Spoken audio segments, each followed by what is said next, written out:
For my final, I have decided to take on The Water People by Rudolf Ania. I hope I'm pronouncing that right. This short story appears to be part of a larger story by the same author by the name of Bless Me Ultima. Ultima is actually mentioned several times in this short story. She seems to be a bruja, which translates to witch in Spanish, in the Spanish-speaking countries. It is a very ancient art that mixes Christian dogma with ancient pagan practices. There are two types of bruja in existence today. They practice voodoo, the very famous voodoo, but it is less Christian than is portrayed in this story. Voodoo has its own pantheon of gods that its members pray to. However, there is hoodoo, which is a southern Latino type of witchcraft that incorporates the magical abilities of the Christians, and their spells and their witchcraft is all powered by the blessing of God. I am a Norse pagan myself, so this story really hit home for me. It has a plethora of just amazing pagan imagery, and I am going to attempt to break it down using the Jungian criticism style, and that usually focuses on collective unconsciousness, such as having a racial or individual subconscious. In paganism, many times we believe that we are more likely to succeed in a magical or witchcraft type ability if it is of our blood, meaning I am of German / Viking ancestry. So for me to be more successful, or to be more powerful per se, I should practice the Volar type of witchcraft, which is a blessing and given to us from Odin and Freya. I'm also going to use the sociology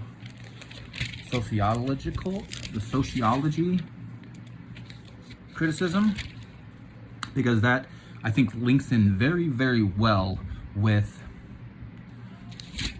the other criticism that Jungian criticism takes on the below the surface, the connections of the blood and your ancestors, while sociological criticism has to do with how everybody is connected to each other and how everything affects each other. So I think they will do well together, and I hope that you enjoy this video. There's really a key paragraph that sums up my theories as I've presented them. The boys decide that they want to go see this golden carp. Sisko is wanting to introduce him to the golden carp, but they are accosted by a group of boys on the way who want Tony to demonstrate some voodoo for them, because they are assuming that because he lives with a bruja, that he then himself has access to the powers of the bruja, which he doesn't. He throws up on them and runs away. So they get to this river where Sisko tells him that, first he tells him that he has to swear that he will never hunt carp, because carp are sacred, and this golden carp is the king of all fishes. So he swears, and this golden carp comes, drives off all the darkness, runs around in the lake for a little while, and then disappears. This is pretty Christian indicative. The Christ comes and is reborn and drives away the darkness, and then is foretold to return and save his people one day. And this is very similar to the backstory of the golden carp. However, and I'll get to that in a minute, it's revealed later in the story that a golden carp is actually a pagan god, and that its name is Cisco. So from what I've gathered, this boy named Cisco is actually either an aspect or the carp in a different form, and he is leading this young man down the path that he thinks he should be on. At the end, Tony has a dream where he is confronted by his mother and father, where his father's telling him that he is of the sea and that he is pagan, and his mother is arguing with him, saying, no, you're a Christian, you were baptized in the waters of the moon. But he then sees Ultima, who says, no, you are of both, and you choose what you want. You are of the sea. Your blood carries the salt of the sea, and that's why you are restless, but you are also baptized in the waters of the moon. And later on in this video, I am going to get into all of the undertones of all of this. And for, I think it's like a 6-page short story, the imagery that is just packed into this short story is absolutely amazing. It's possibly, I think, a very important place to start my criticism or breakdown of this story is the different names and terminologies that they use, because it does reveal a lot about the interactions of the characters and their possible hidden meanings, and then we can go into the interconnection through ancestry and other things of that sort. First, we have Narcio, which means to sleep. And I think it is very interesting that the man that gets drunk throughout the winter and into the spring, his name means to sleep. And then he wakes and plants his garden, which is the best in the city. And the Cisco is actually an ancient Aztec god, it's actually a she, but Cisco is a golden carp, and she is the goddess of rivers, seas, rebirth, and renewal. Ultima means the last, and it's assumed, and it's kind of hinted to throughout the story, that Ultima is the last of her kind. She is the ending of an era and to the ultimate Christianization of this town and region.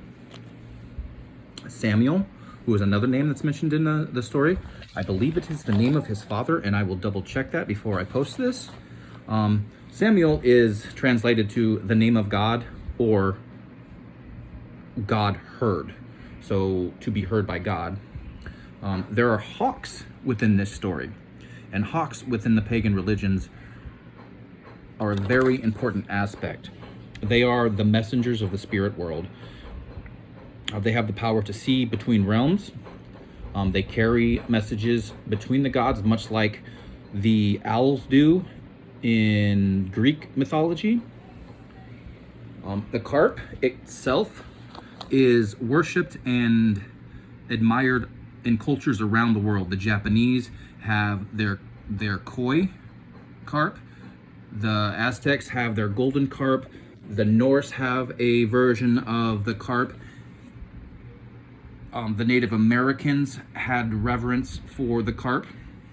And basically, within the conscripts of this story, the golden carp is basically success and eternal life. So, the connection to Christianity is that golden carp, to me, represents the Christ.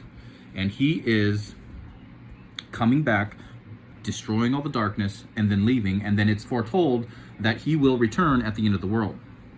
And I say that because there is a prophecy within this story that because of the amount of sins that this one town is creating, that the water or river system beneath the city is going to rise up and destroy this city, and it is too late to turn back. And it is said to become a man, it is to be a sinner. I personally don't believe that. I don't believe in the concept of sin, but I know we live in a Christian country where sin is a big part of our lexicon. The next, it talks about a gold moon several times. And the golden moon in the pagan religions is a very, very rare occurrence and a very powerful occurrence. And it represents the ability to adapt and go with the flow. And when Tony sees a golden moon, or a golden moon is mentioned in his dream sequence, he's being told to go with the flow. Another thing that is mentioned several times within this story is moon water.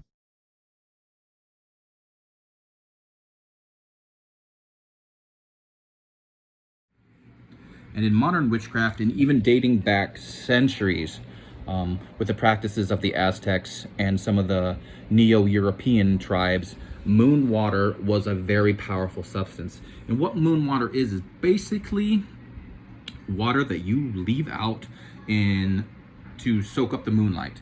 And depending on what phase of the moon is, depends on the type of energy that is associated with it.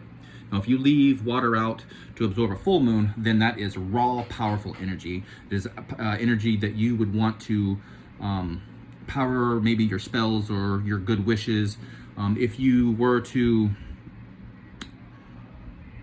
leave water out into the moonlight when the moon is rising, then you're going to have like a manifestation energy. But on the reverse of that, if you leave moon water out in a moon that is waxing or waning, then you have a very it is good for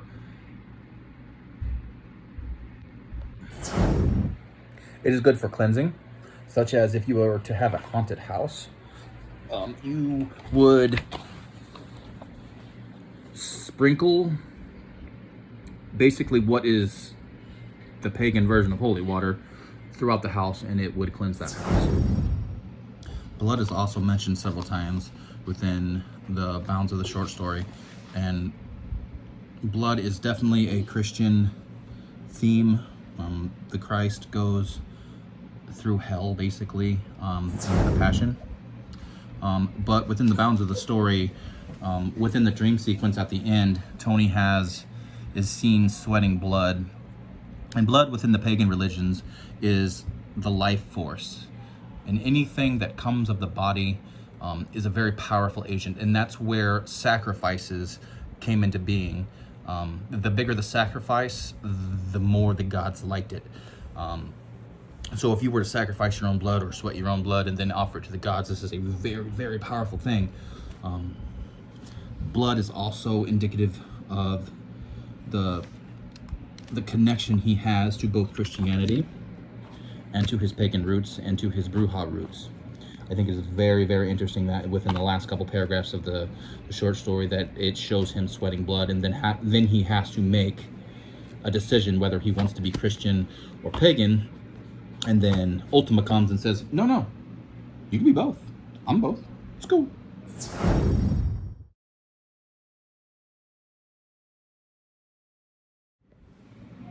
So how does this have to do with the Jungian criticisms? Well, I've kind of broken it down. By breaking down the meanings of these words, you kind of see the racial and individual unconsciousness that is connecting the story together. The example the book gives is and I quote, page 762, paragraph 3, they say that the snake with its tail in its mouth is basically rebirth, the mother, the double, descent into hell, and then the rebirth again. So if you take the things that I've spoken about before, such as Ultima, meaning the last. My son walked in, so I apologize for that interruption. I was using Ultima as the example.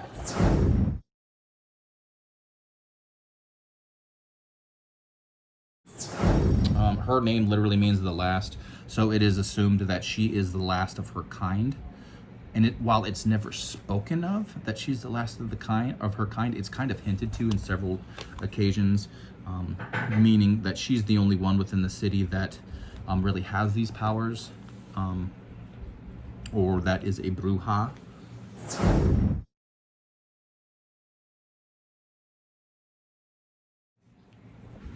So when you dig a little deeper under the surface, you come to realize that the underlying meanings of these words and the interactions between characters is very, very interesting. You know, for instance, the carp.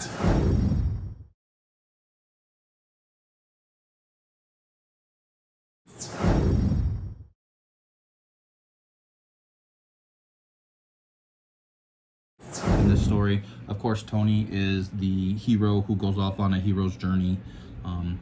He is seeking something. He's searching for lost knowledge, and he eventually finds it. Cisco is more of the archetype of the. He is the Obi-Wan Kenobi.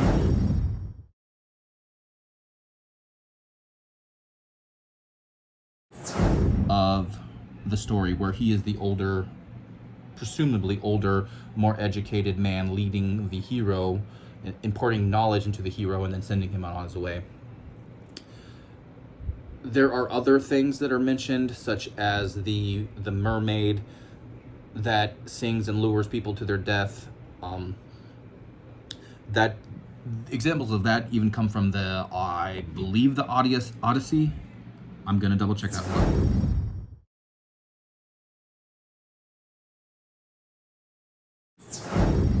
I was correct, yes. The sirens are mentioned as far back as the Odyssey, and they are seen as beautiful women from the chest up, and then a mermaid from the chest down, and they sing songs to lure men in on the ocean and to their deaths.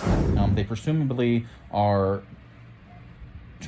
not trying to, but are promising to impart knowledge, lost knowledge to these sailors, and then they're eventually killed. And then water itself. Water is a theme of this story. It is almost a character unto itself. And water is really life. When you're talking about a carp swimming through water, or water being the destruction of the city, you're talking about life taking back, the earth taking back. It's really a powerful element to the story. He has the salt of the sea in his veins.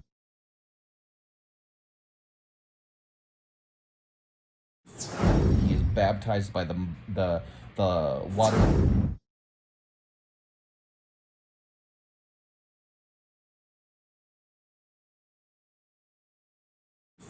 from the moon. The imagery of water is told over and over and over again within the short story.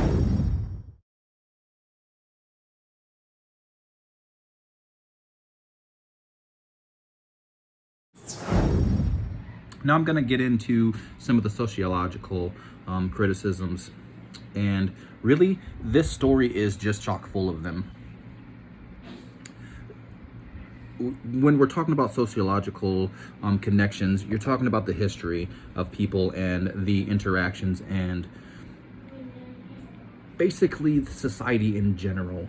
And the main theme of this story is the battle between the Christianization of the city and the world at large, and the pagans, or Brujah, or whatever you want to call them, trying to hang on as long as they can to their old beliefs. This story has played out time and time again throughout history. Brujah itself means witch, but it also means warrior in German, and I find that really interesting because the Germanic countries, Germany, Norway, Scandinavia, all of them that came from the original Germanic tribes, were the last bastions of paganism in Europe. They held on 1,000 years longer than any other countries.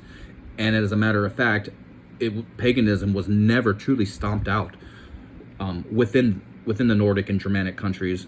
It just simply went underground. No matter how hard the Christians tried, they tore down our sacred trees and built cathedrals. They burned millions of women at the stake, and still paganism survived. So I think this story does credit to that dynamic that has happened and played out throughout history. You also have the social attitudes towards Bruja, or witches, or pagans themselves. If there's one thing you cannot be in America, it's a witch. Can you tell me why? A witch literally means of the earth. So when you're talking about witchcraft, we're talking of craft or earthcraft. The majority of witchcraft and witch around the world believes that their energy, their power, whatever you want to call it, the magic, comes from the earth. So where they discriminated against so harshly within the neo-Christian countries such as America, England, France, Spain, it's because it represents the past. So the story represents it really well, and that the boys attack Tony, the young men who accost Tony midway through the story. They attack him in part because they fear Ultima's powers, and they fear the fact that she is a Bruja, but they are also enamored with the fact that they want to see that magic in action. And so what do? They attack. They do exactly what Christians and armies have done throughout history, is they kill everything that is different. Bruja stuff. The end of the story is also very sociological in nature, where the child is trying to choose between two backgrounds. One of the safe Christian Catholic upbringing, and the other one is the dangerous world of paganism and witchcraft. And within the Latin American countries, as well as North America, it's very dangerous, especially even 20-30 years ago. It was very dangerous to practice witchcraft. The image of the modern witch is, of course, the green, pointy nose, weird looking fingers, riding a broomstick. That image comes from the women that were accused of witchcraft. When they were finally marched out to be executed, they had been tortured and beaten. So their skin was black and blue and green. Their fingers had been put into vices and broken. Their teeth had been pulled out. Their hair had been shaved. They had just been tortured near to death. So witches started becoming associated with the green, black skin, broken fingers that we know today. And that carries over into the story, because the Bruja are still looked down upon, while at the same time respected for their abilities. There's really a key paragraph that sums up my theories on as I've presented them, and that is in paragraph 50, where Cisco is talking to Tony about how Narcio